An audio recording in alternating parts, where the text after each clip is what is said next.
Bismillahirrahmanirrahim. Assalamu alaikum students. I hope all of you are in good health. Here I am your teacher Iman Shehzadi. I welcome you all in the first lecture of chapter 1, that is Formulas in Excel 2013.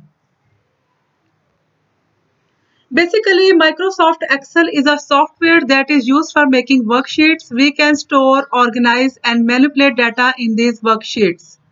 As you know, the name of our chapter is Formulas in Excel. So first of all, let me tell you what an Excel formula is, how does it begins, what does it contains, and what is the final definition of an Excel formula. An Excel formula starts with an equal sign and it contains values. These values are numeric and string. Numeric values include the values in numbers like 92.5, 387, etc. String values include the text values like the words made by the letters of English alphabets like computer, formula, etc. Cell reference identifies the address of a specific cell or a range of cells. Functions are just like operations that you can perform on your existing values to get the required results like sum, average, minimum, max, and count numbers. Operators are actions or symbols used to get Excel calculations.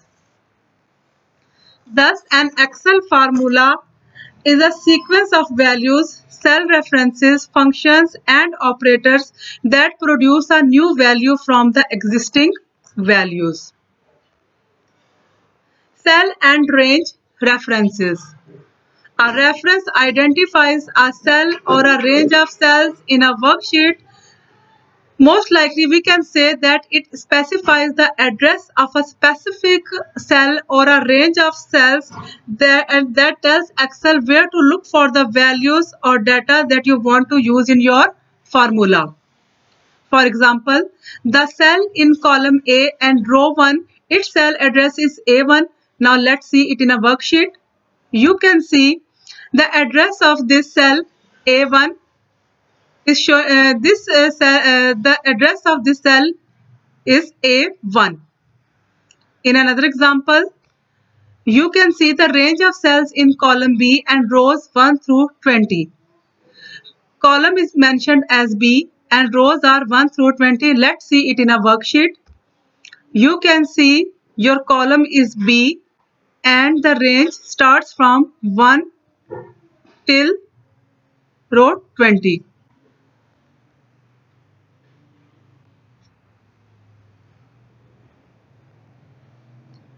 Okay, in another example, you can see the range of cells in row 4 and columns B through D.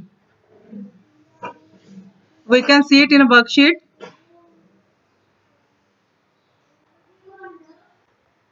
B4 till D4. We can say that this cell reference identifies the address of the cell and we can easily identify the values of the cells or range of cells in worksheet. Using formulas. That how we can use formulas in an Excel worksheet. To enter a formula, select a cell and enter the formula in the cell or in the formula bar. You can see the marks of 3 tests are given of a specific roll number, that is 9001, and we have to find the sum function of these tests. And remember one thing, first of all, we must start this formula with an equal sign.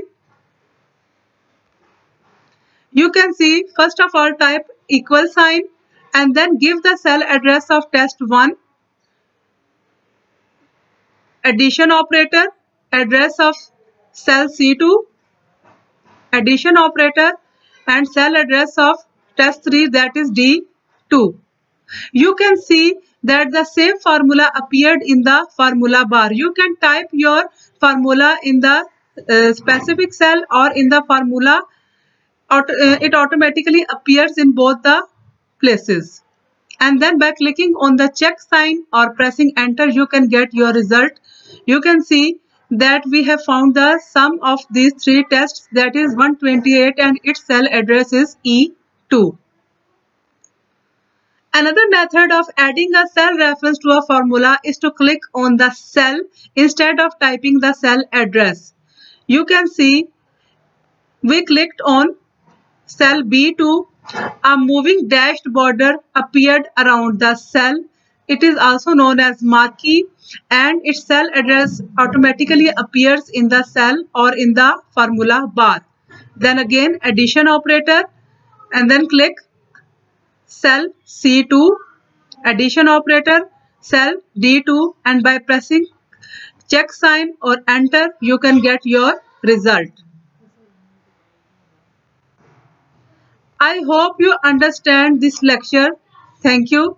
Have a good day and stay blessed. Allah Hafiz.